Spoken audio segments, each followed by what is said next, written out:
Welcome to Guide Guru. We hope this video helps. You have your device and app identified. Now act. Open Settings and navigate to Keyboard or Apps without delay. If you use a third-party keyboard, select its entry. If Genmoji is an installed sticker or keyboard extension, tap its settings. You're doing this to remove an active input method, not just hide it.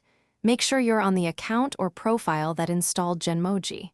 Once ready, proceed to disable or uninstall from that app page so the system stops loading the add-on. Now perform the core action. Disable or uninstall Genmoji. On iPhone, remove the keyboard in Keyboards, then delete the app if present. On Android, open Apps, force stop, then uninstall or disable the extension.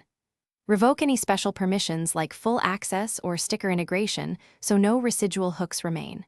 Once the app is removed, restart the keyboard app or reboot the device to clear caches. This ensures the input method no longer surfaces and avoids leftover shortcuts or stickers reappearing. Finish by testing. Open a chat and cycle Keyboards to confirm Genmoji is gone. If it still appears, clear the keyboard app cache or app data. On iPhone, reinstall, then delete the offending app to force cleanup. Make sure your preferred keyboard is set as default so the system stops suggesting others. If removal fails, update the operating system or remove and re-add your main keyboard. This resets input lists and typically resolves stubborn entries.